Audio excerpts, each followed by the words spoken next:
यमुनधीरा वनचारी जय राधा माधवा कुंज बिहारी हरे कृष्णा कृष्णा हरे हरे हरे राम राम राम हरे हरे हरे कृष्ण माता जी हरे कृष्ण माता जी। प्रणति वासिकर माता जी। ओम नमो भगवते वासुदेवाय। ओम नमो भगवते वासुदेवाय। ओम नमो भगवते वासुदेवाय। ओम अज्ञानतिमिरान्धस्य ज्ञानाञ्जनशलाकया चक्षुरुन्मिलितं येन तस्मै श्रीगुरवे नमः।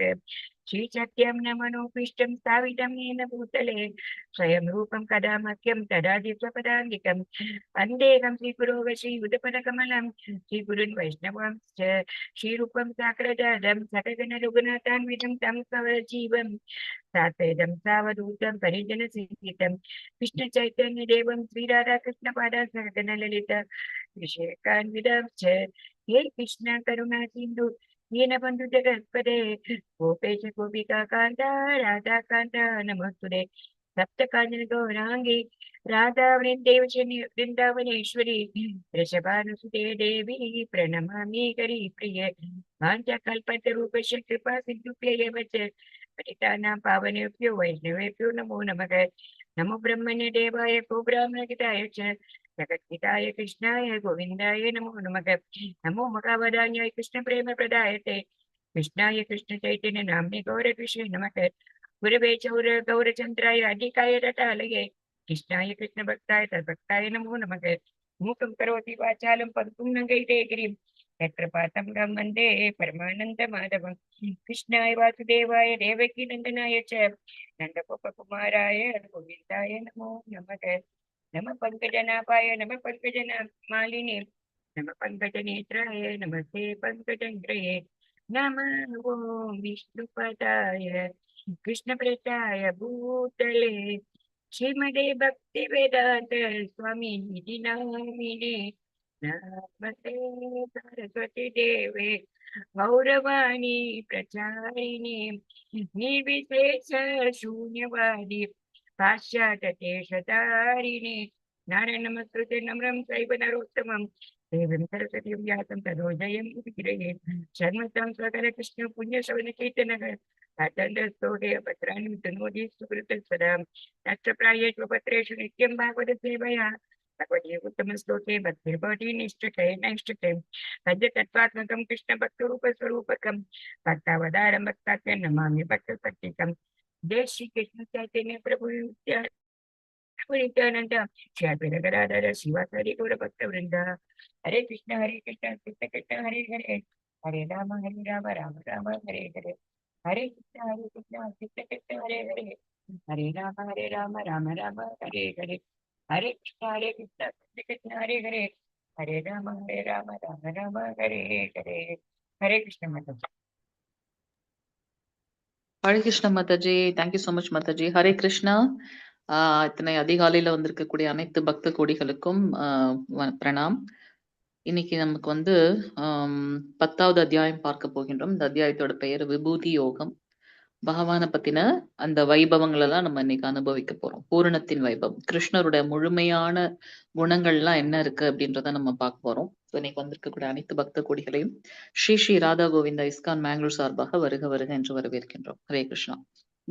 நேத்திக்கு நம்ம பார்த்த 9வது அத்தியாயத்தோட தலைப்பு யாராவது சொல்லுங்க பார்க்கலாம். ராஜவித்ய யோகம் மாதாஜி. ஹரே கிருஷ்ண. ராஜவித்ய ராஜகுஹ்ய யோகம் இருக்கிறதுல கற்கக்கூடிய அந்த கலைகள், கல்வியிலேயே வந்து உயர்ந்த ஞானம், உயர்ந்த கல்வி பிளஸ் குஹ்யனா ரகசியம், மிக ரகசியமான ஞானத்தை பகவான் சொன்னார். அதுல வந்து என்னெல்லாம் சொல்லியிருக்காரு அப்படின்னாக்கா, அந்த எதுக்கு வந்து அர்ஜுனனுக்கு இந்த ஞானத்தை கொடுக்குறாரு அப்படின்னா, பொறாமையற்றவன், அது இல்லாம தன்னுடைய நண்பன் பக்தன், அதனால இந்த ஞானம் கொடுக்கப்படுகின்றது, உயர்ந்த ஞானம். அது எப்படிப்பட்டது அப்படின்னாக்கா, அந்த அறிவோட அரசன் அப்படின்னு பாக்குறோம். நித்தியமானது, இன்பமானது அப்படின்றத பாக்குறோம். பாவங்களே நம்மள இந்த ஞானத்தை அறிவதன் மூலமாக பாவங்கள்லாம் வந்து சுத்தப்படுத்தப்படுகின்றது, கழுகப்படுகின்றதுன்னு பாக்குறோம். பகவானை வந்து நினைத்து பார்க்க முடியாத குணங்கள், அவருடைய நினைத்து பார்க்க முடியாத படைப்பு அதையெல்லாம் பார்த்தோம்.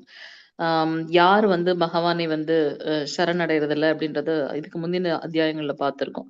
அவரை ஏற்க மறுக்கிறவங்கலாம் யாரு? அந்த நாத்திகர்கள், அசுர குணமுடையவர்கள் அப்படின்னு தான் பார்த்தோம். அவருடைய ஸ்ரீ கிருஷ்ணருடைய செயல்பாடுகள், அவருடைய செயல்கள் எப்படி இருக்கும்? அதன் பலன்கள் என்ன? பக்தி தொண்டுடைய மகிமைய நம்ம கடைசி அந்த 26லேருந்து 34 பதங்கள் வரைக்கும் பார்த்தோம். ஸோ அவர் எப்படி எதிர்பார்க்கிறார்? ஆ மிகவும் எளிமையான வழிபாடு தான். அன்போட, பக்தியோட நம்ம என்ன கொடுக்கிறோமோ, அதை பகவான் ஏற்றுக்கொள்கின்றார்.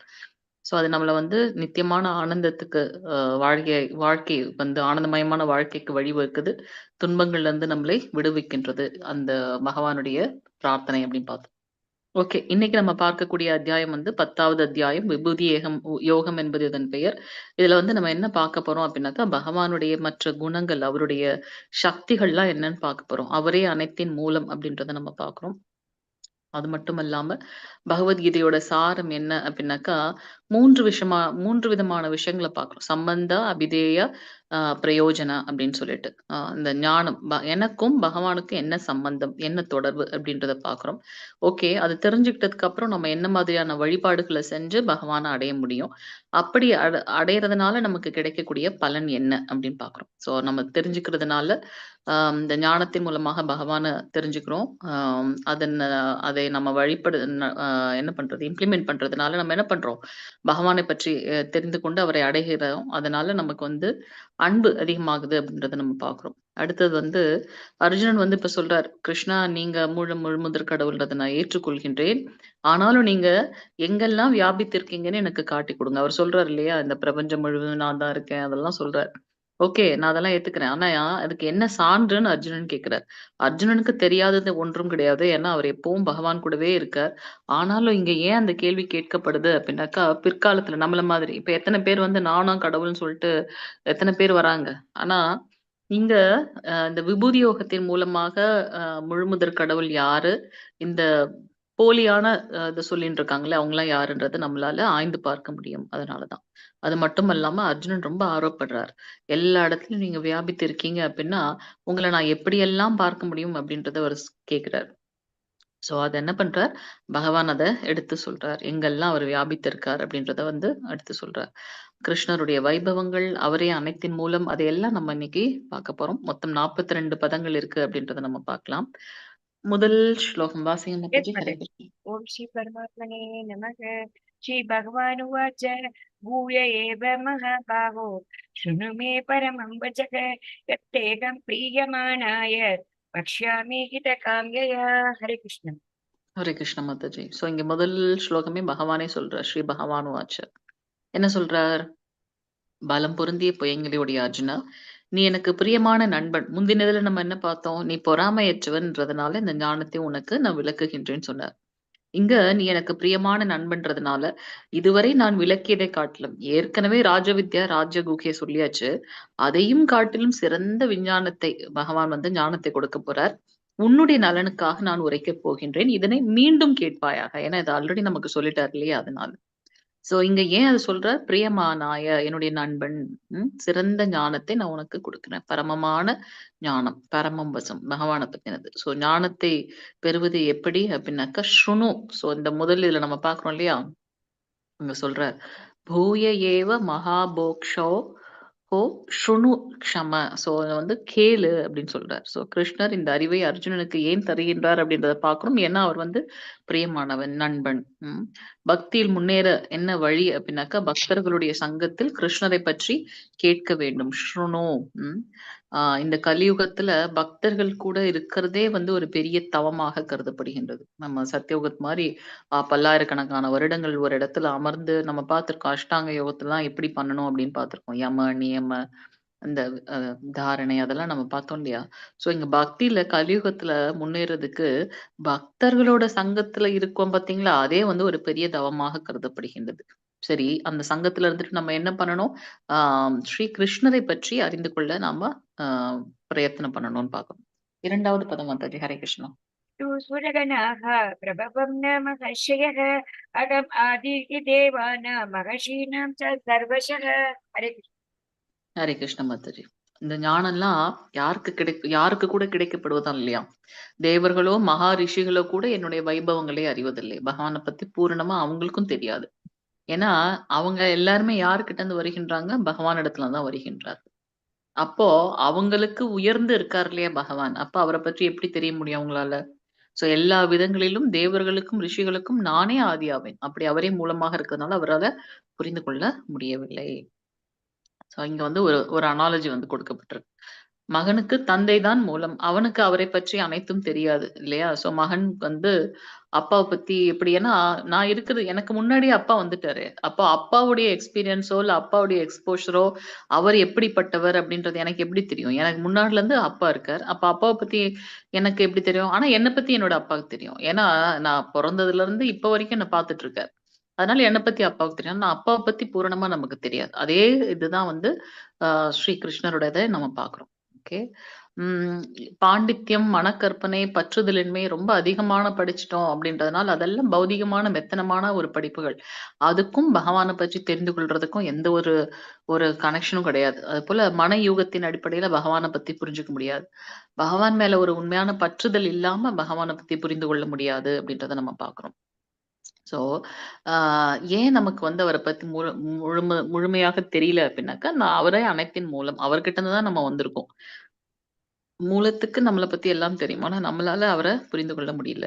அப்ப அவர எப்படி தெரிந்து கொள்வது? பக்தர்களுடைய சங்கத்தில், பகவத்கீதையிலும், ஸ்ரீமத் பாகவதத்திலும் பகவான பத்தியும், பகவானுடைய பக்தர்களுடைய அ ப அவருடைய பக்தர்களுக்கும் அவருக்கும் நடந்த லீலைகள்லாம் சொல்லப்பட்டிருக்கு.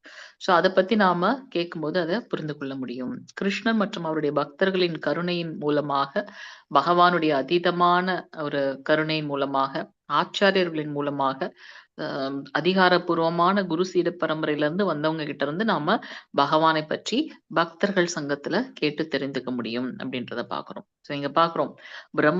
பிரம்மதேவர் பகவான் கிட்ட தான் வந்திருக்கார். முதல்ல தோற்றுவிக்கப்பட்ட ஜீவராசி. ஆனாலும் அவரு கூட பகவான் ஸ்ரீ கிருஷ்ணர புரிந்து கொள்ள முடியலையாம். ஏன்னா, எப்படி ஒரு உயர்ந்த தன்மையில வச்சிருக்கோம். இவர் என்னடான்னா, ஒவ்வொரு கோப்பர்கள்கிட்டயும் எப்படியெல்லாம் லீலை பண்ணிட்டு இருக்கார். ஒரு கோப்பனோட வாயில இருக்கிறத எடுத்து இவரு சாப்பிட்டுட்டு இருக்கார். அடடா! இது வந்து கண்டிப்பா நம்ம பகவானா இருக்க முடியாது. அப்படி இருந்தாருன்னா, நான் இப்போ இந்த கன்றுக்குட்டிகளையும், கோப்பர்களையும் கொண்டு போய் ஒளிச்சு வைக்க போறேன். என்ன பண்றான்னு பார்க்கலான்னு சொல்லிட்டு அவர கொண்டு போய் ஒளிச்சு வைக்கிறார். 1 வருடம் ஆயி வந்து பார்த்தா, அவங்கெல்லாம் அப்படியே இருக்க மாரி இருக்கு. இவர் கொண்டு போய் எல்லாரையும் மேகத்துல மறைச்சு வச்சுட்டார். ஆ ஏன்னா அவரால நம்பவே முடியல. அவர் எப்படி ஒரு உயர்ந்தவர், பரிசுத்தமானவர், இங்க பார்த்தா வேற மாதிரி லீலைகள் பண்ணின்னு இருக்காரு. இது வந்து உண்மையாலுமே கிருஷ்ணர் தானா? என் கண்ண என்னாலே நம்ப முடியலையேன்னுட்டு என்ன பண்றார், அவரே டெஸ்ட் பண்றாரு அவரு. எல்லா கோப்பர்களையும், கன்னுக்குட்டிகளையும் கொண்டு போய் மறைச்சு வச்சுர்றார். ஸ்ரீ கிருஷ்ணர் இல்லையா? அவர் என்ன பண்றார், அப்படியே தன்னுடைய கோப்பர்களாகவும், பசுக்களாகவும், கன்றுகளாகவும் அப்படியே வியாபித்து போறார் அவர்.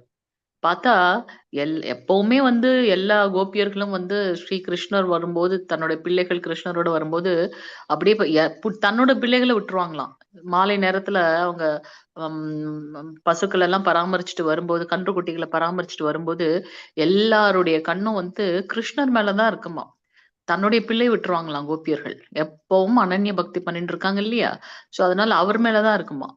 ஆனா, எப்ப இந்த லீலை நடந்ததோ, பிரம்மதேவருடைய நம்ம சொல்றோம்ல, ஒரு நொடின்னு சொல்றோம் இல்லையா? அதுபோல அவருடைய அந்த அந்த அந்த ஒரு செகண்ட் வந்து நமக்கு வந்து இங்க 1 வருடம் ஆயிடுது. அப்போ கிருஷ்ணர் அவரே என்ன பண்றார்? கோப்பர்களாகவும், கன்றுக்குட்டிகளாகவும் மாறி போறார். பார்த்தா, எல்லா கோபியர்களும் கிருஷ்ணர விட்டுட்டு தன்னோட பிள்ளை மேலைகளே அவங்களுக்கு ரொம்ப அன்பு அதிகமாயிடுது. ஏன் அப்டின்னாக்கா, அவர் வந்து வியாபித்திருக்கார் இல்லையா? அப்போ ஸ்ரீ கிருஷ்ணரே அங்க வந்து கோப்பர்களாக இருக்கிறதுனால, ஆ எல்லா கோபியர்களும் எப்பவும் கிருஷ்ணர பார்த்துட்டே இருப்பாங்க. அவருக்கு வந்து அன்பு பண்ணணும்னு நெனைப்பாங்க. இப்ப தன்னுடைய பிள்ளைகள பார்க்குறாங்க. பசுக்கள் எல்லாம் கன்றுக்குட்டிகள பார்த்து ஓடி போகுதாம். யூசுவலா கன்றுக்குட்டி தானே வரும். இங்க வந்து பசு என்ன பண்ணுதாம், ஓடி போதாம் கன்றுக்குட்டிகள பார்த்து. அப்படி அது ஓடுற சமயத்துல அதோட மடியில இருந்து சுரக்கின்ற பால் அங்க வந்து ஒரு ஆறு மாதிரி இருக்காம்.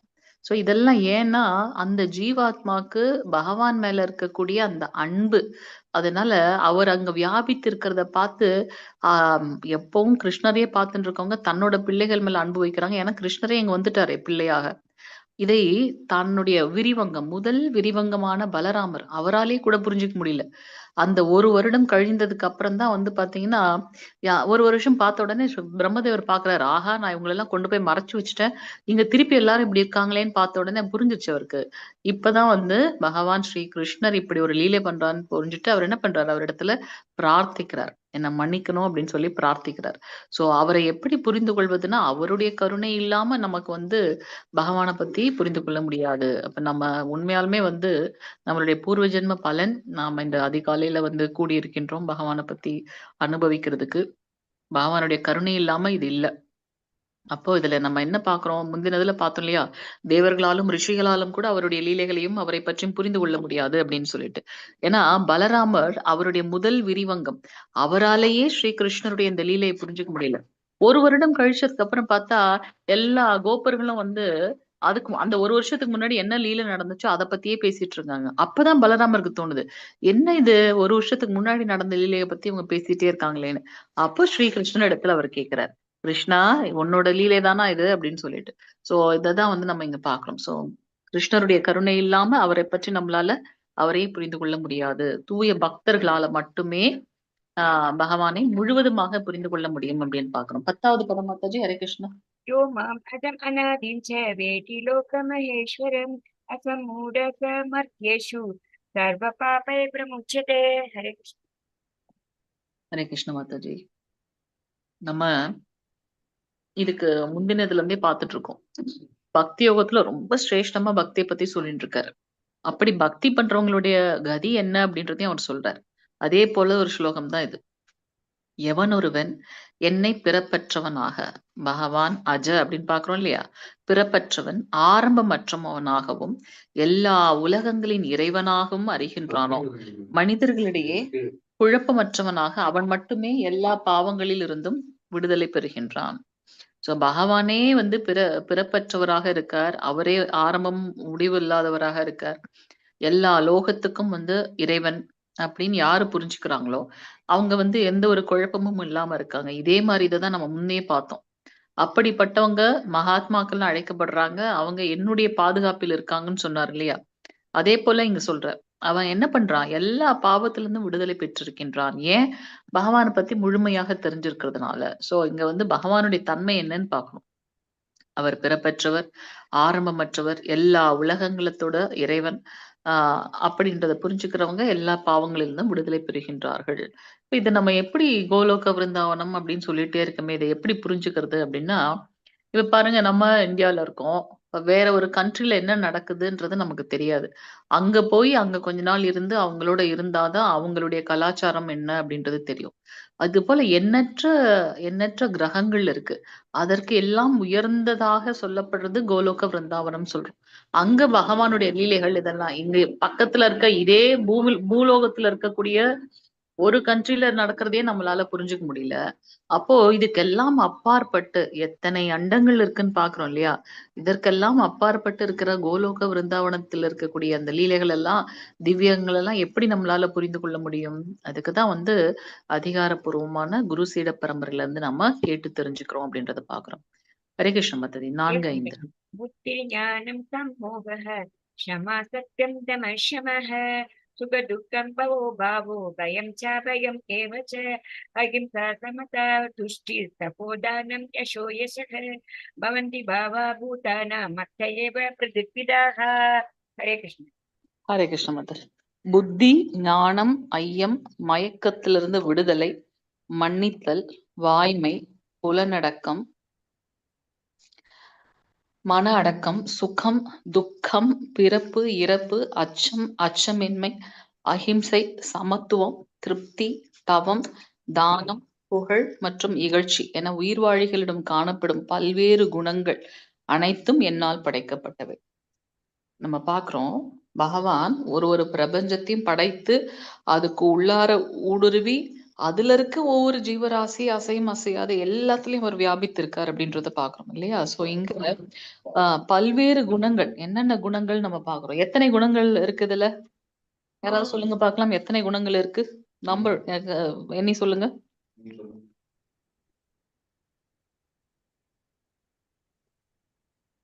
हरे कृष्ण. 21 மாதாஜி. 21 மாதாஜி.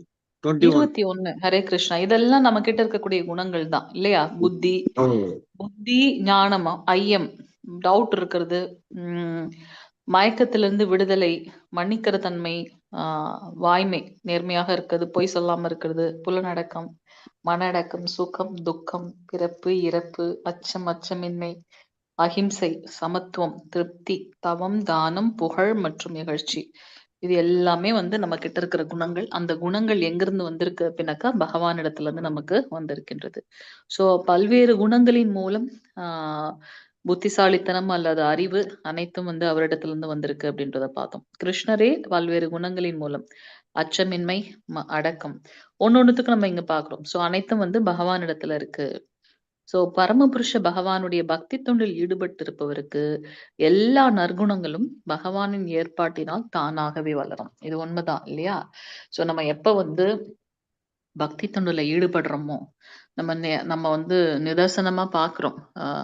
ஸோ பக்திக்கு வர்றதுக்கு முன்னாடி அவங்க வேற மாதிரி இருப்பாங்க. பக்தி வந்து தினமும் மங்களாரத்தி அட்டன் பண்றது, ஜபம் பண்றது, பக்தர்களோட சங்கத்துல இருந்து பகவத்கீதை, பாகவதம் படிக்கிறது, அப்படியெல்லாம் அவங்க செய்யும்போது பார்த்தீங்கன்னா, அவங்களுக்குள்ளேயே நிறைய மாற்றங்கள் நடக்கின்றது. ஏன் அப்படி நடக்கின்றது? எப்பவும் பகவானுடைய ஸ்மரணத்திலே இருக்கும்போது, நமக்குள்ளார இருக்கக்கூடிய கலங்கங்கள் போகி நம்ம வந்து தூய்மை அடைகின்றோம்.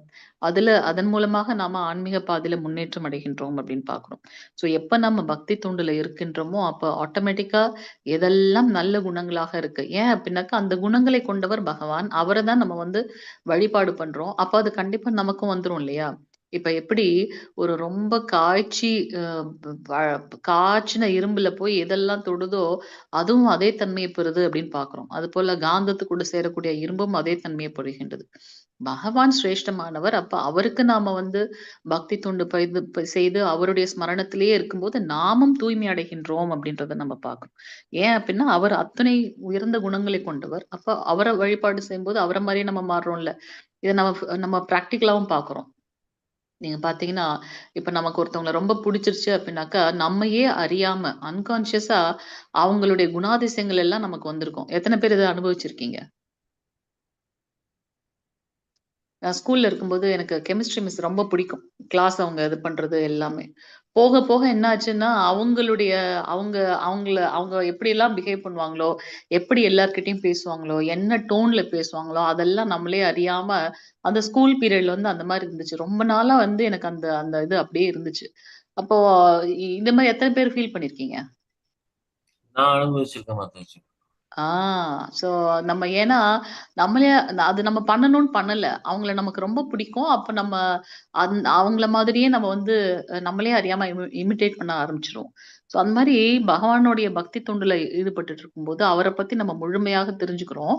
அப்ப என்ன ஆகுதுன்னா, அவரு ரொம்ப உயர்ந்தவர். அப்ப அதே குணங்கள் வந்து நமக்கும் இருக்கு அப்படின்றது நம்ம பார்க்கிறோம். அது தன்னாலவே பகவானுடைய கருணையினால் நமக்கு அது ஏற்படுகின்றது. ஹரே கிருஷ்ண பிரபு மாதாஜி. வாசிங்க மாதாஜி 6வது பரம். महर्षे सप्तपूर्वे चत्वारो मनवस्तथा मद्भावा मानसा जाता येषां लोक इमा प्रजाः. ஹரே கிருஷ்ண மாதாஜி. சோ நம்ம பாக்குறது என்ன அத்தியாயம் அது? என்ன யோகம்? விபூதி யோகம். பகவான் எங்கெல்லாம் வியாபித்திருக்கின்றார் அப்படின்றத பாக்குறோம். சோ அவரே சொல்றார், 7 மகா ரிஷிகளும் அவங்களுக்கு முன்னாடி இருந்த 4 ரிஷிகளும் மனித சமுதாயத்தை தோற்றுவித்தவர்கள். மனுக்களும் என்னிடமிருந்து என்னுடைய மனதால் பிறந்தவர்களே. பல்வேறு லோகங்களில் வாழும் எல்லா உயிரினங்களும் அவர்களிடமிருந்து தோன்றியவை. இதை எப்படி நம்ம புரிஞ்சுக்கிறது? நம்ம ஏற்கனவே பார்த்திருக்கோம். பகவானுடைய அவதாரங்கள் வந்து கடல்ல எப்படி அலைகள வந்து எண்ணில் அடங்காத அலைகள் இருக்கு இல்லையா? அத நம்ம கவுண்ட் பண்ணவே முடியாது. கவுண்ட்லெஸ். அதுபோல பகவானுடைய அவதாரமும் வந்து எண்ணற்றது. இப்ப நம்ம பார்க்கிறோம் இந்த பூலோகத்துல இப்போ இப்ப கலியுகம் நடந்துட்டு இருக்கு. அ அதே சமயத்துல வேற ஒரு அண்டத்துல வேற ஒரு யுகம் இருக்கும். அங்க ஒரு வேற லீலை நடந்துட்டு இருக்கும். அந்த மாரி நம்மளுடைய சிந்தனைக்கெல்லாம் அப்பாற்பட்டது அந்த விஷயம் அப்படின்றத நம்ம பார்க்கிறோம். ஸோ முதல்ல அ அவர் வந்து பார்த்தீங்கன்னா, மொத்தமா பகவானுடைய இதை வந்து நம்ம 6 விஷயங்கள்ல வந்து வகுத்து விடுகின்றோம். என்ன அப்படின்னாக்கா, புருஷ அவதாரம், குண அவதாரம், யுக அவதாரம், லீலா அவதாரம், மன்வந்திர அவதாரம், சக்தி ஆவேஷ அவதாரம். அந்த மாதிரி 6 தலைப்புகள்ல வந்து பகவானுடைய அவதாரங்களை வந்து நம்ம நம்ம வகைப்படுத்துறோம். அதுல வந்து புருஷ அவதாரத்துல தான் வந்து பகவான் வந்து என்ன பண்றார், ஸ்ரீ கிருஷ்ணரிடத்துல இருந்து நாம புருஷ அவதாரம் மூலமாக மகாவிஷ்ணுவை பார்க்கிறோம். மகாவிஷ்ணு வந்து சயன குலத்துல இருக்கார். அங்க லக்ஷ்மி தேவி இல்ல. அப்ப மகாவிஷ்ணுவோட அந்த ரோமங்கள்ல இருந்து அந்த அண்டங்கள் வந்து பிறக்கின்றதுன்னு பார்க்கிறோம். அது ஒரு முட்டை மாதிரி இருக்கு. அதுல வந்து 7 லேயர்கள் இருக்கு அப்படின்னு பார்க்கிறோம். அதுல வந்து என்னென்னலாம் இருக்கு? பஞ்சபூதங்கள். ஃபர்ஸ்ட் பஞ்சபூதங்கள் நிலம், நீர், நெருப்பு, காற்று, ஆகாயம். அடுத்து மனம், புத்தி, அகங்காரம். இப்ப நிலம் இருக்கு அப்படின்னாக்கா, அதை போல 10 மடங்கு திக்னஸ் இருக்குது நீர். அடுத்தது வந்து அதே போல திருப்பி அடுத்த 10 மடங்கு திக்னஸ் இருக்குது. இந்த மாதிரி ஒரு முட்டை மாதிரி வந்துருது. அதுக்குள்ளார வந்து பகவான் வந்து கர்ப்போதகசாயி விஷ்ணுவாக சயன கோலத்துல இருக்கார். அனந்த சேஷன் மேல படுத்துண்டு அந்த கர்ப்போதக கடல்ல படுத்துட்டு இருக்கார். அவருக்கு ஸ்ரீ லக்ஷ்மி தேவி வந்து என்ன பண்றாங்க, பாத சேவனம் பண்ணிட்டு இருக்காங்க. இவருடைய நாபி கமலத்தம் அந்த தொப்பில இருந்து தான் வந்து பாத்தீங்கன்னா தண்டு மாதிரி ஒரு தாமரை வருகின்றது. அதோட முனையில தான் நம்ம பாக்குறோம் முடிவுல தாமரை மலர் இருக்கு. அதுல வந்து பிரம்மதேவர் இருக்கார் அப்படின்றத பாக்குறோம்.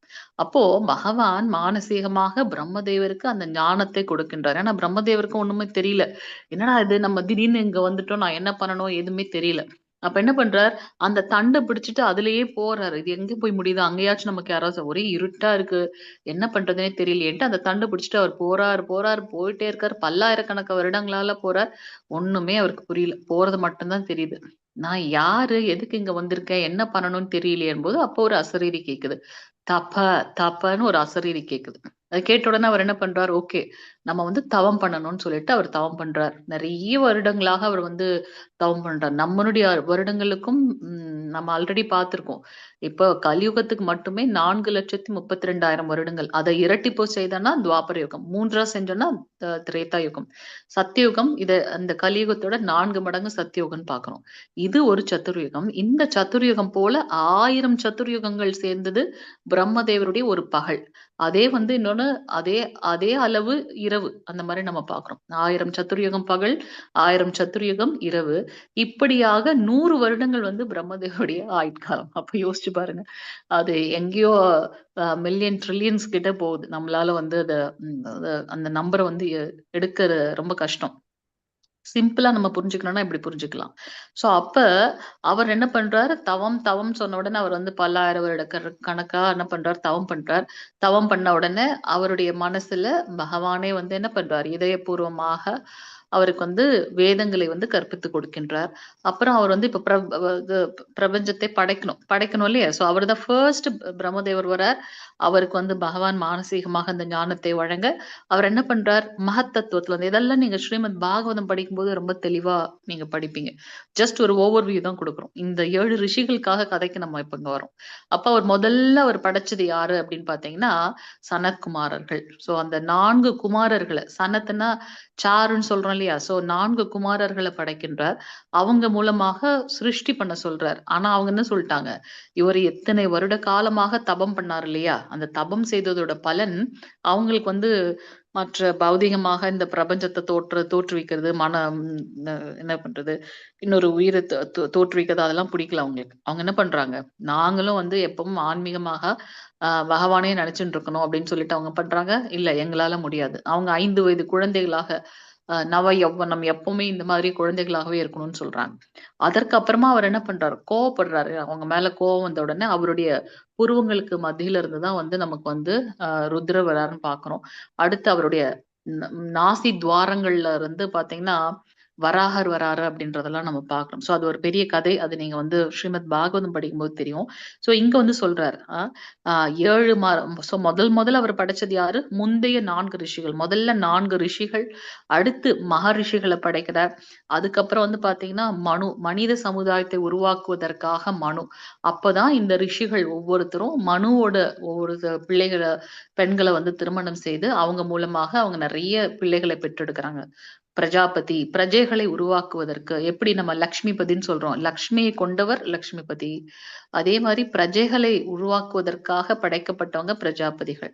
சோ அது அது இன்னும் நிறைய கதைகள் நீங்க ஸ்ரீமத் பாகவதத்தில் படிப்பீங்க. சோ இங்க நம்ம அல்டிமேட்டா பாக்குறது என்ன அப்படின்னா, இந்த லோகத்துல இருக்கக்கூடிய மனுஷங்க மனு கிட்ட இருந்து வராங்க. மனு எங்க இருந்து வராரு? பிரம்மதேவர் கிட்ட இருந்து. பிரம்மதேவர் எங்க இருந்து வருகின்றார்? கர்ப்பதகஷாய விஷ்ணு. அவர் எங்கிருந்து வருகிறார்? காரணதகஷாய விஷ்ணு. அவர் எங்கிருந்து வருகின்றார்? பகவானுடைய முதல் விரிவங்கம். அங்க இருந்து பகவான் பார்க்கிறோம். சோ அல்டிமேட்டா கிருஷ்ணர் என்ன சொல்றார்? எல்லாருக்கும் நான் தான் வந்து மூலம். எதுக்கு இதை நம்ம சொல்லணும்? நம்ம நினைச்சுக்கோம் இல்லையா, நம்மளே நம்மளை பத்தி சொல்லிக்கோமா என்ன வந்து இது பண்றான், பெருமை எடுத்துக்கொள்கிறான்னு சொல்லுவோம். அதனாலதான் முதலே சொல்லிட்டார், நீ வந்து பொறாமையற்றவன், என்னுடைய நண்பன்றதுனால இந்த உயர்ந்த ஞானத்தை சொல்றேன். இப்ப நம்ம பௌதிகமா யாராச்சும் ஒருத்தவங்க சொன்னா, இவன் பாரு எப்படி தன்னை பத்தியே பெருமை பேசிக்கிறான் பாரு நம்ம சொல்லுவோம். ஆனா இங்க அப்படி அல்ல. இது வந்து உயர்ந்த ஞானம், உண்மையான விஷயத்த வந்து நீ தெரிஞ்சுக்கணும்ன்றதுக்காக. இதை தெரிஞ்சுக்கிட்டதுக்கு அப்புறம் இதுக்கப்புறம் வேற என்ன ஞானம் இருக்கு? அவரே மூலம் அப்படின்றத நம்ம தெரிஞ்சுக்கிறோம் இல்லையா? அதனாலதான் சொல்றார், நீ என்னுடைய நண்பன், பகைமை உணர்வு இல்லாதவன், பொறாமையற்றவன்றதுனால நான் அந்த ஞானத்தை சொல்றேன். இதே பௌதிகமா இருந்தா நம்ம என்ன பண்ணுவோம்? கண்டிப்பா பாரு எவ்வளவு விஷயங்கள் இருக்கவங்க கிட்ட அப்படின்னு நம்ம பொறாமப்படும். ஆனா இங்க வந்து அர்ஜுனன் கிட்ட அது இல்ல. அது இல்லாம பொறாமைப்படுறதுக்கு அங்க ஒண்ணுமே இல்ல. அவர் தான் உயர்ந்து நிக்கிறார். அதுதான் உண்மை அப்படின்றத புரியுது. சோ இந்த மாதிரி அனைத்து லோகங்களும், எல்லா உயிரினங்களும் அவரிடமிருந்தே தோன்றியவை அப்படின்றத நம்ம பார்க்கிறோம். ஹரே கிருஷ்ணா. சோ இங்க பார்க்கிறோம் அவரே அனைத்தின் மூலம்.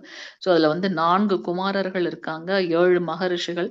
இந்த கதை வந்து பெரிய கதை. அதை நம்ம வந்து ஸ்ரீமத் பாகவதம் படிக்கும்போது பார்க்கலாம். 14 மனுக்கள் இருக்காங்க. சோ மனுக்களுக்கும் வந்து ஆயுட்காலம், அந்த பிரம்மதேவருடைய ஆயுட்காலத்துல இருந்து இருக்கு. அதுல வந்து ஆஹ் நான் சொன்னது போல ஒவ்வொரு மனுவோட இதுலயும் பாக்குறோம். இந்த மன்வந்திர அவதாரம் நம்ம பாக்குறோம் இல்லையா? அந்த மன்வந்திர அவதாரத்துல ஒரு அவதாரமாக ஸ்ரீ கிருஷ்ணர் வர்றார் அப்படின்றதையும் நம்ம பாக்குறோம். அதுல ஒரு மன்வந்திர அவதார ஒரு மனுவோட ஒரு பகல்ல பகவான் ஸ்ரீ கிருஷ்ணர் சுயமாக வருகின்றார் அப்படின்றதை நம்ம பார்க்கணும். சோ பல்வேறு லோகங்களில் வாழும் எல்லா உயிரினங்களும் அவர்களிடமிருந்தே தோன்றியவை. இத்தனை பேர்கிட்ட இருந்து தான் வந்திருக்காங்க. இப்ப இந்த மனுக்கள் இருக்காங்க இல்லையா, மனுக்கள் கிட்ட இருந்து தான் வந்திருக்காங்க. அவங்க எல்லாம் எங்க இருந்து வராங்க? ஸ்ரீ கிருஷ்ணரிடமிருந்து தோன்றியவர்கள் அப்படின்றத நம்ம பார்க்கிறோம். மிக உயர்ந்த நபர்களும் கூட அவரிடமிருந்து நேரடியாகவோ அல்லது அவரது தூய பக்தர்களிடமிருந்தோ கேட்பதன் மூலமாகத்தான் கிருஷ்ணரை பற்றி அறிந்து கொள்ள முடியும். ஸ்ரீ கிருஷ்ணரை பற்றி தெரிஞ்சுக்கணும் அப்படின்னா அந்த ஸ்மரணத்தில் இருக்கக்கூடிய அந்த தூய பக்தி உணர்வுல இருக்கவங்க கிட்ட இருந்து நாம தெரிந்து கொள்ள வேண்டும் அப்படின்னு பார்க்கிறோம். 7வது பதம் மாதாஜி. ஹரே கிருஷ்ணா. Yes, Madan. एतां विभूतियोगं च मम यो वेति तत्त्वतः सोऽविकल्पेन योगेन युज्यते नात्र संशयः. हरे कृष्ण. ஹரே கிருஷ்ண மாதாஜி. என்னது இந்த மாதிரியான வைபவத்தையும் யோக சக்தியும் எவன் உண்மையாக அறிகின்றானோ அவன் கலங்கமற்ற பக்தி தொண்டில் ஈடுபடுகின்றான். இதில் சந்தேகமே கிடையாது. அதுல வந்து நமக்கு வந்து சம்சயமே கிடையாது. சம்சயமே கிடையாது. சோ இவருடைய இந்த உயர்ந்த வைபவத்தையும் யோக சக்தி பாக்குறோம் இல்லையா? ஏன்னா அவர் தான் இப்படி எல்லாம் வியாபித்திருக்கார். எல்லாத்தையும் மூலமும் அவர். இப்ப அவர்தான் தெரிஞ்சுக்கிட்டதுக்கு அப்புறம் நமக்கு வந்து அவர் மேல எந்த ஒரு சந்தேகம் இல்லாததுனால அவர் மேல ஒரு தூய்மையான பக்தி நம்ம கொண்டாடுகின்றோம். கலங்கமற்ற அனன்ய பக்தி நாம கொண்டு வருகின்றோம். சோ பகவானின் உண்மையான வைபவங்களை அறியும் போது அவரிடம் சரணடைவதை தவிர வேற வழியே இல்லை. அப்படிதான் நம்ம இங்க பார்க்கணும். சோ பதம் 16 அர்ஜுனன் கேள்விக்கான தூண்டுதல் இப்ப அதிகமாகுது. இப்ப நீங்க எல்லா இடத்துலயும் வியாபித்திருக்கீங்கன்னு சொல்றீங்க. அடுத்து எனக்கு நீங்க வந்து டவுட் கிளியர் பண்ணுங்கன்னு வரப்போறாரு அவர். 8வது பதம் மாதாஜி. ஹரே கிருஷ்ணா. कथं सर्वस्य प्रभवो मतः सर्वं प्रवर्तते इति मत्वा भजन्ते मां बुधा भावसमन्विताः. हरे कृष्ण. ஹரே கிருஷ்ண மாதாஜி. சோ அடுத்து சொல்றாரு, ஜட ஆன்மீக உலகங்கள் அனைத்திற்கும் மூலம்னா. சோ அவர் சக்திமான். அவர்கிட்ட இருக்கக்கூடியது எல்லாமே சக்திகள். இந்த பிரபஞ்சம் தோற்றுவிக்கப்படுகின்றது. இத ஏன் தாழ்ந்த சக்தின்னு சொல்றோம்? ஏன்னா நம்மள வந்து இது இங்கேயே கட்டுப்படுத்தி வச்சுக்குது. அதனால இது வந்து தாழ்ந்த சக்தி.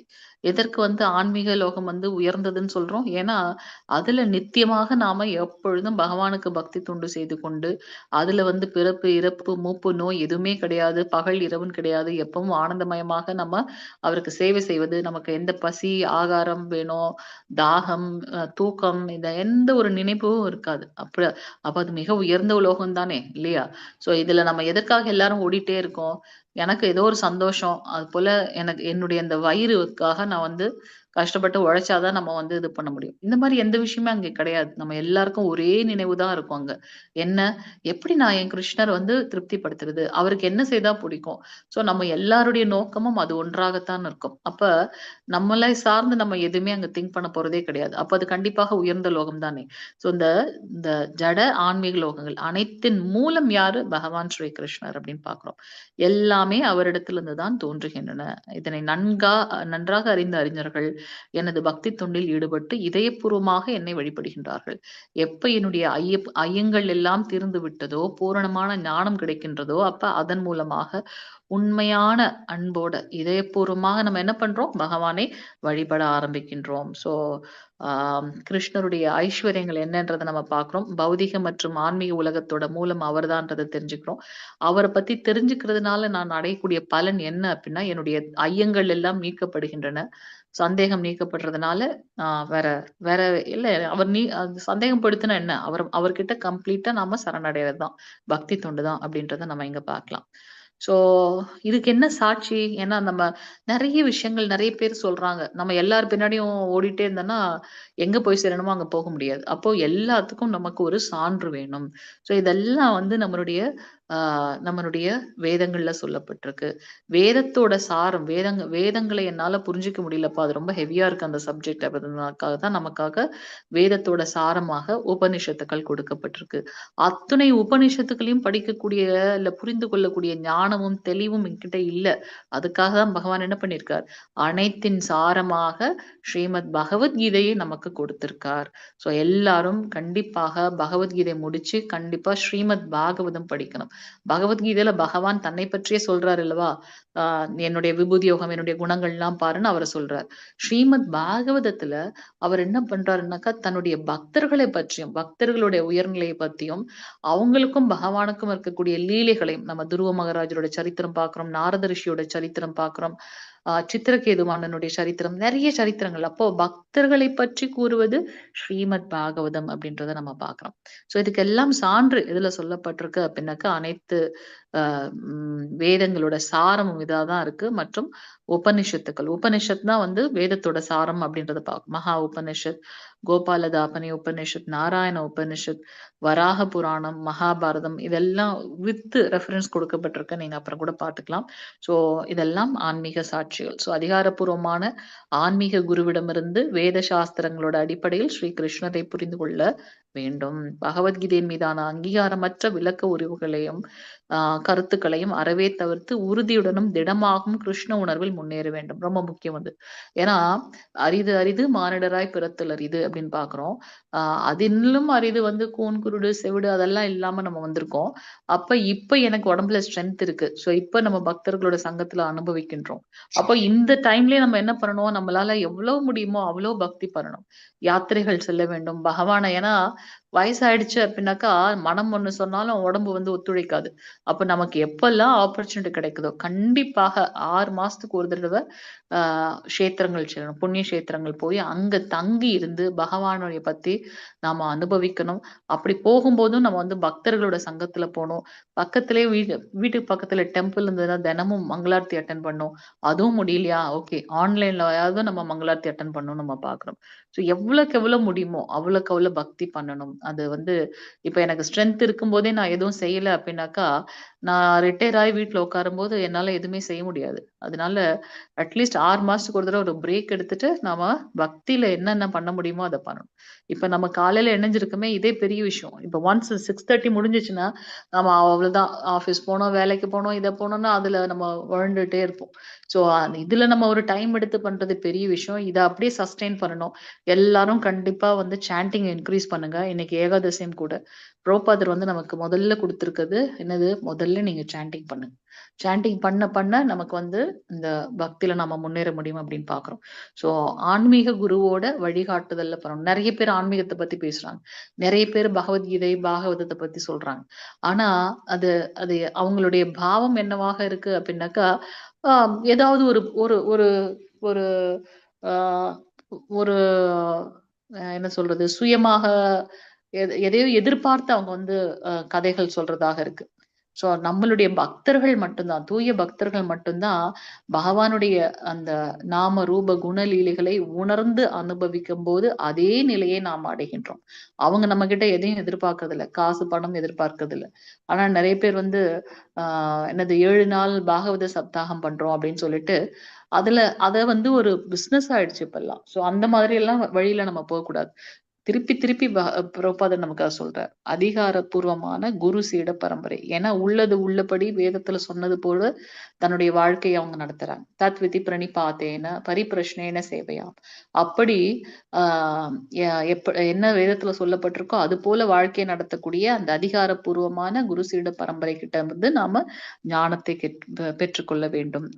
அவங்களோட வழிகாட்டுதல நாம பக்தி செய்யணும். அப்பதான் உறுதியுடன் திடமாகவும் இருக்க முடியும் அப்படின்றத நம்ம பார்க்கிறோம். சோ மற்ற வழிகள் எல்லாம் நம்மள என்ன பண்ணோம், பௌதிக பந்தப்படுத்தும். அதனாலதான் அவர் வந்து ரொம்ப கிளியரா சொல்லியிருக்காங்க. 9வது பதம் மாதாஜி. ஹரே கிருஷ்ணா. மத்கடா பிராணா போதயந்த பரஸ்பரம் கதயந்த ஷமாம் நித்யம் துஷ்யந்தி ச ரமந்தி ச. ஹரே கிருஷ்ண மாதாஜி. சோ என்னோட தூய பக்தர்களோட சிந்தனைகள் எண்ணில் மூழ்கி உள்ளன. நம்ம ஸ்ரீமத் பாகவதத்துல முதல் ஸ்கந்தத்துல ஸ்லோகம் பாக்குறோம்.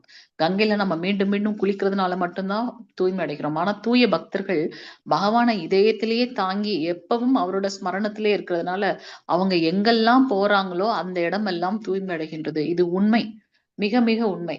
சோ நமக்கு எப்ப வாய்ப்பு கிடைக்கின்றதோ அப்ப ஆச்சாரியர்களோட தரிசனம் நம்ம எடுத்துக்கணும்.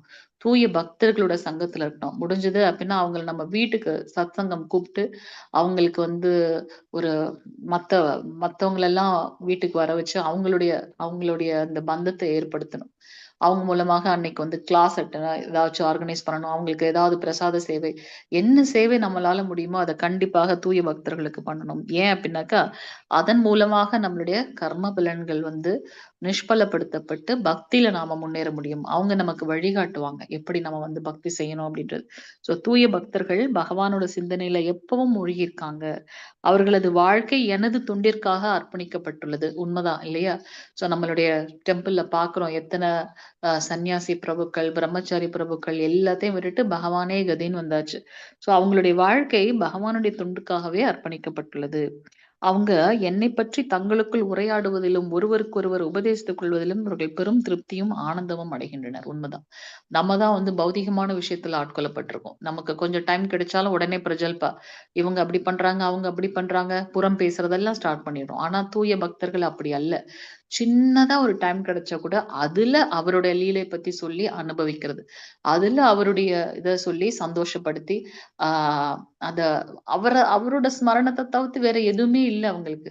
அப்ப யோசிச்சு பாருங்க, அப்படிப்பட்டவர்களுடைய சங்கம் கிடைக்கும் போது நம்ம கிட்ட எத்தனை விஷயமான, எப்படி சூரியனை பார்த்தோம்னா பனி காணாம போயிடுதோ சோ அந்த கலங்கங்கள் எல்லாம் போய் கையை பிடிச்சு கூட்டிட்டு போய் நமக்கு வழிகாட்டுவார். நம்ம பாருங்க, இந்திய கலாச்சாரத்துல நமக்கு வந்து ஆன்மீகம்ன்றது நமக்கு நம்மளோட பிளட்லயே இருக்கு இல்லையா?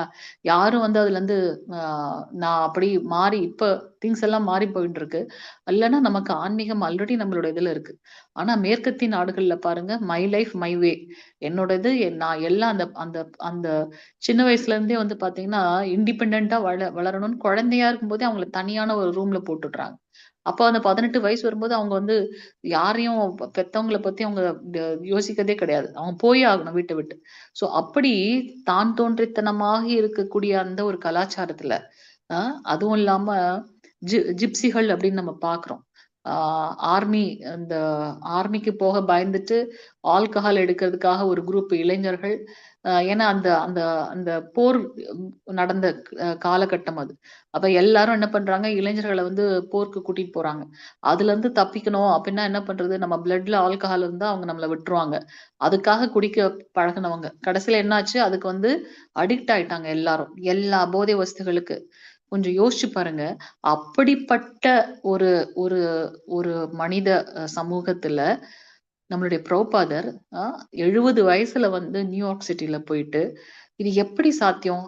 அப்படிப்பட்ட நிலையில இருந்தவங்கள உயர்ந்த பக்தர்களாக இன்னைக்கு எத்தனை பேர் வந்து நம்மை விட ரொம்ப அழகா ஸ்லோகம் சொல்றாங்க, நம்ம விட ரொம்ப பக்தியில சிரேஷ்டமா இருக்காங்க. நீங்க விருந்தாவன் மாயப்பூர் போனா போய் பாருங்க. அவங்களோட டிட்டர்மினேஷன், அவங்களோட உறுதியை பார்த்தா நம்ம ஒண்ணுமே இல்லைன்னு தோணுது. இத்தனைக்கும் அவங்களுக்கு இந்த வாசமே இல்லை, ஆன்மீக வாசமே இல்லை. எல்லாத்தையும் விட்டுட்டு அவரே கதின்னு அவங்க அவங்க இவ்வளவு தூய்மையாக இருக்கிறத பார்க்க நம்ம வந்து நமக்கும் அந்த டிட்டர்மினேஷன் வருது அப்படின்றத நம்ம பார்க்கலாம். இது எப்படி மாறுச்சு? இது எப்படி சாத்தியமாச்சு அப்படின்னாக்கா, அவங்களுடைய அந்த குரு யாரு அப்படின்னு பார்த்தீங்கன்னா, நம்மளுடைய பிரபுபாதருடைய கருணை. சோ தூய பக்தர்களால சாத்தியமில்லாததுன்னு எதுவுமே கிடையாது. இல்லையா? சோ அவர் வந்து அ எப்படி இருந்தவங்கள எப்படி மாத்திட்டாங்க. நம்ம சொல்றேன், எப்படி இருந்த நான் இப்படி மாறிட்டேன்ற மாதிரி. சோ என்ன ஒரு மாற்றம்! இவ்ளோ ஒரு பெரிய டிரான்ஸ்ஃபர்மேஷன் எப்படி அப்படின்னாக்கா, பிரபுபாதர் எப்பவுமே நீங்க என்ன ஒரு ஸ்லோகம், என்ன ஒரு பர்பட், என்ன அவருடைய புத்தகங்கள எடுத்து நீங்க வாசிக்க ஆரம்பிக்கணும். அத நம்ம வாசிக்கும்போது அவர் நமக்கு கூட இருந்து சொல்லி தரார், எனக்கு இத புரிய வைக்கிறார் அப்படின்ற அந்த பாவத்துல, சும்மா மத்த டெக்ஸ்ட் படிக்கிற மாரி இருக்கக்கூடாது.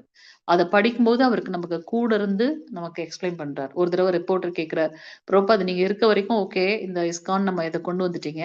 நீங்க இந்த இந்த லோகத்துல இல்லன்னா என்ன ஆகுதுன்னா, நான் என்னுடைய புத்தகத்தின் மூலமாக வாழ்ந்துட்டு இருக்கேன்" அப்படின்பார். வாழ்வேன்.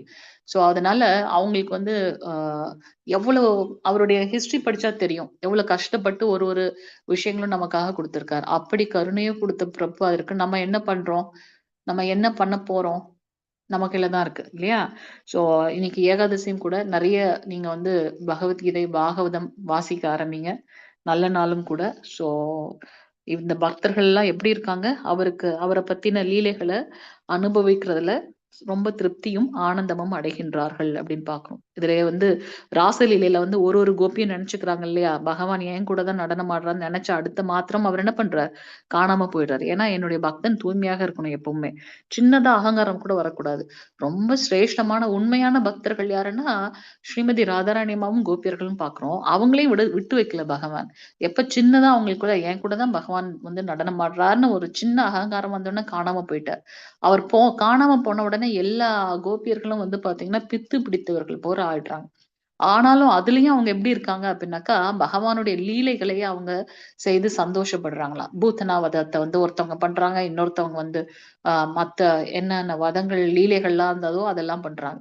சோ இந்த உயர்ந்த பக்தர்கள் எப்படி இருக்காங்க அப்படின்னாக்கா, பகவான பத்தி தங்களுக்குள்ள உபதேசித்துக் கொள்றதுலயும், அ அவர பத்தி உரையாடுறதுலயும் எப்பவும் திருப்தியோடையும், ஆனந்தமாக இருக்காங்க அப்படின்றத நம்ம பார்க்கிறோம். இன்னைக்கு கிளாஸ் இதோட முடிச்சுக்கலாம். வாஞ்சகல்பதருப்யஷ கிருபா சிந்துப்யவச்ச पतितानां पावनेभ्यो वैष्णवेभ्यो नमो नमः। अनंत कोटि वैष्णव वृंद की जय। नामाचार्य श्रील हरिदास ठाकुर की जय। जगद्गुरु श्रील प्रभुपाद की जय। நித்தை கௌர பிரேமரங்க ஹரி ஹரி போல் ஹரே கிருஷ்ணா. ஏதாவது கேள்விகள் கருத்துக்கள் இருந்தா சொல்லலாம். ஹரே கிருஷ்ணா. ஹரே கிருஷ்ணா. மாதாஜி பிரபுஜி ஹரே கிருஷ்ணா. हरे कृष्णा माता जी। ஹரே கிருஷ்ணா பிரபு. சாரி 3 நிமிஷம் எக்ஸ்ட்ரா எடுத்துட்டேன், மன்னிக்கணும். ஒரு ஏதாவது கேள்விகள் கருத்துக்கள்? Hare Krishna. Okay, wind up பண்ணிக்கலாமா? மாதாஜி ஏதாவது இன்ஸ்ட்ரக்ஷன் இருக்குங்களா மாதாஜி? இல்ல மேடம். ஓகே. மாதாஜி எனக்கு எனக்கு ஒரு டவுட், உங்க நம்பர் ஷேர் பண்ணுங்க, நான் கால் பண்ணி பேசுறேன். யாரு ஓகே மாதாஜி. யாரு? தாரணி தேவி மாதாஜி. சொல்லுங்க. ஓகே. இண்டிவிஜுவலா பேசணும் மேம் கிட்ட.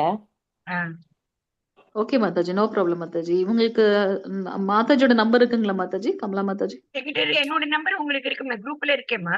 உங்களுக்கு நம்பர் வேணுமா? எஸ் மாதாஜி. தரேன். நான் எங்கிட்ட இருக்கேன், நான் தரேன். ஃபார்வர்ட் பண்றேன். வாட்ஸ்அப் அனுப்புங்க மாதாஜி. உங்களுக்கு தனியா ஃபார்வர்ட் பண்றேன். ஓகே, வேற ஏதாவது டவுட்ஸ் இல்ல அப்படின்னாக்கா நம்ம வைண்ட் அப் பண்ணிக்கலாமா? ஓகே, ஹரே கிருஷ்ண மாதாஜி. எல்லாருக்கும் ஹரே கிருஷ்ணா. ஹாப்பி ஏகாதசி. ட்ரை பண்ணுங்க. இன்னைக்கு பழங்கள் பிரசாதம் மட்டும் எடுத்துக்கிறது. பிரசாதம்னா பழங்கள், கிழங்கு ஐட்டங்கள் எடுத்துக்கலாம். பழரசங்கள், பால் சார்ந்த விஷயங்கள் எடுத்துக்கலாம். பாருங்க, உங்க தானியங்களை தவிர்த்துடுங்க. மாதாஜி ஆல்ரெடி குரூப்ல போட்டிருப்பாங்க எதெல்லாம் தவிர்க்கணும் அப்படின்னு சொல்லிட்டு. முடிஞ்சிச்சு அப்படின்னாக்கா நீங்க சாண்டிங் வர பாருங்க. காலையில 3 மணில இருந்து நம்மளோட பிளாட்ஃபார்ம் ஓப்பனா இருக்கு. தமிழோட இது தரணீஸ்வரி மாதாஜோட லிங்க். இந்த இந்த இந்த லிங்க் கிடையாது, வேற லிங்க். ஸோ முடிஞ்சதுன்னா அதுல நீங்க ஜாயின் பண்ணுங்க. 3 மணில இருந்து 4:30 மணி. சில பக்தர்கள் வந்து 2:30 மணிக்கே கூட வந்துடுறாங்க. 4:30 மணிக்குள்ளார நம்ம 16 மாலைகள் ஜபம் முடிச்சுடுறோம் ஆக்சுவலா.